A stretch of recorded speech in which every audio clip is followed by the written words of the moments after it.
Head hiidlased!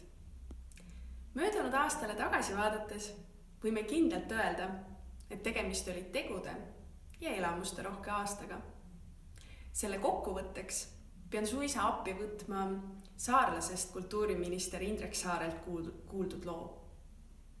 Elevant ja hiir on luurel, aga järsku hakkab vaenlane tulistama.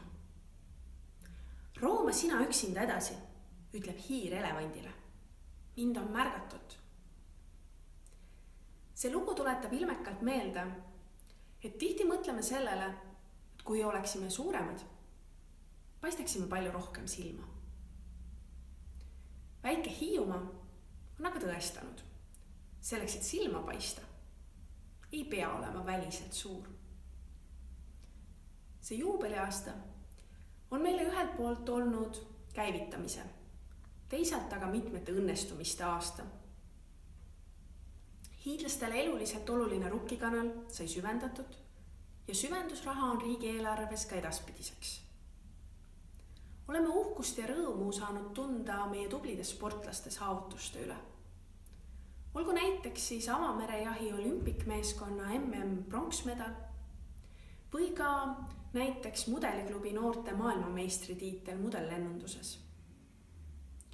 Tänu Hiiumaa tublidele kultuuritegijatele oleme osa saanud kümnetest sündmustest, mis on kadestamisväärsed ka kaugemal.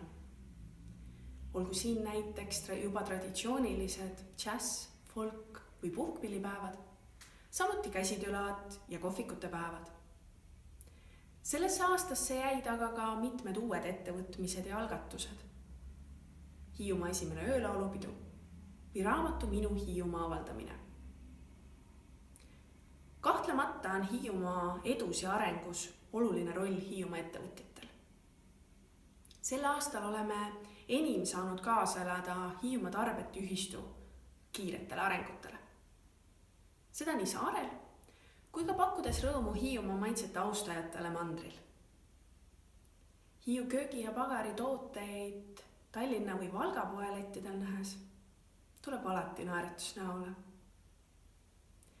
Viimaseks näiteks meie edulugudest võib pidada näiteks meie omanäolist jõulukuuske, mis tuletas meelde, et kui teeme asju nutikalt, südamega ja ühiselt, siis märgatakse seda kaugemalgi. Ka tulevast aastast on meil veel palju oodata. Sel aastal õnnestus meil välja võidelda riigilt raha kaua igatsetud spordikeskuse rajamiseks. Samuti ootab meid ees uue tervisekeskuse rajamine, mis loob saarele paremad ravitingimused ja loodetavasti motiveerib arste kodusaarele naasma. Uuendamisele läheb ka maakonnakeskuse süda Kärdla keskväljak. Need on vaid mõned näited, mida hiidlastena üheskoos oleme teinud ja tegemas. Mul on hea meel, et Hiiumaal on nii palju inimesi, kes teevad rohkem, kui neilt oodatakse. Usun, et see ongi see, mis teeb meid sisemiselt suuremaks. Eelseisvaks aastaks soovin meile aga senisest veelgi suuremat kokkuhoidmist. Me ei pea üksteisega sugugi kõiges alati ühel meelel olema. Kuid soovin, et tunneksime uhkust, et oleme hiidlased. Et tunneksime uhkust oma kodukoha tunneksime uhkust meie kodukoha üle ning rõõmustaksime, kui naabril läheb hästi. Olgu siis ka naaber näiteks saarlane.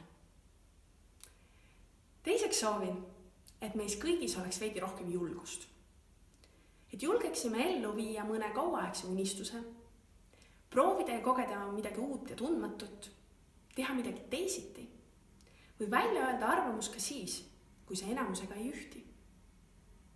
Igaühel meil on vastutus Hiiumaa käekäigu eest. Meist igaühest sõltub, kui jõudsalt me edasi liigume ning kui kiired on lahendused. Lõpetuseks soovin loomulikult, et kõik hiidlased tuleksid tagasi koju. Tagasi oma juurte juurde. Ilusat uut aastat meile kõigile ning paneme 100-ga edasi.